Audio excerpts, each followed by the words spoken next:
आपको अब मैं बताने जा रहा हूं कि सीएमए होता क्या है। दोस्तों देखिए, हमारे देश में, किसी भी देश में, किसी भी स्ट्रीम में दो प्रकार के कोर्सेज होते हैं। पहला वो कोर्स जो कॉलेजेस चलाते हैं, यूनिवर्सिटीज चलाती हैं, उनमें आप एडमिशन लेते हैं, रेगुलरली कॉलेज जाते हैं, यूनिवर्सिटी जाते हैं, क्लासेस लेते हैं, पढ़ाई करते हैं और उसके बाद आपकी प्लेसमेंट लगती है।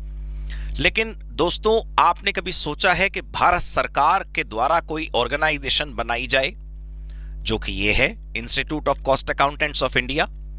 Institute of cost accountants of India, भारतीय लागत लेखाकार संस्थान। इस इंस्टीट्यूट की स्थापना भारत सरकार ने पार्लियामेंट में एक एक्ट बनाकर करी। इस ऑर्गेनाइजेशन के अंदर स्टूडेंट्स एडमिशन लेते हैं, अपना ये सीएमए वाला कोर्स पूरा करते हैं। इस institute of cost accountants of India में स्टूडेंट्स एडमिशन लेते हैं, अपना सीएमए कोर्स पूरा करते हैं और उसके बाद उनके पास एक बहुत बड़ी पावर आती है, वो है कॉस्ट अकाउंट्स को सर्टिफाई करने की।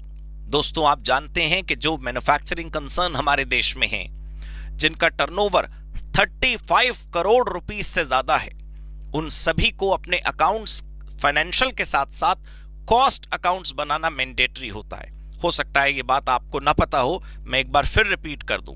यदि मैन्युफैक्चरिंग कंसर्न कोई है, कोई सर्विस सेक्टर की ऑर्गेनाइजेशन है और उसका टर्नओवर 35 करोड़ रुपए हो जाता है, तो जो नॉर्मल अकाउंट्स वो बनाते हैं, फाइनेंशियल अकाउंट्स जो बनाते हैं, उसके अलावा कॉस्ट अकाउंट्स बनाना भी उनके लिए मैंडेटरी होता है। वो कॉस्ट अकाउंटेंट्स बनाता कौन है? कॉस्ट अकाउंट्स बनाता कौन है? कॉस्ट एंड मैनेजमेंट अकाउंटेंट यानी सीएमए। वो कॉस्ट अकाउंट्स चेक कौन करता है? सीएमए। वो कॉस्ट अकाउंट्स वेरीफाई कौन करता है? सीएमए। उन कॉस्ट अकाउंट्स पर सिग्नेचर किसके होते हैं? सीएमए के।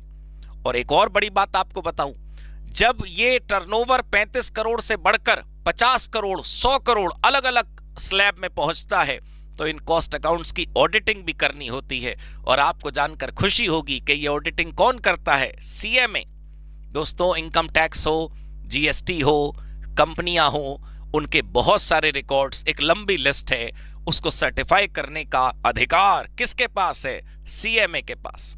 तो मैंने आपको ये बताने की कोशिश करी कि अगर आप सर्टिफाई करने वाला काम शुरू करते हैं, अपनी प्रैक्टिस करते हैं, तो आप अपने क्लाइंट्स बनाएंगे, उनके कॉस्ट अकाउंट्स बनाएंगे, उनके कॉस्ट अकाउंट्स ऑडिट करेंगे। और अगर आप जॉब करना चाहते हैं तो मैंने आपको पैकेजेस दिखाए।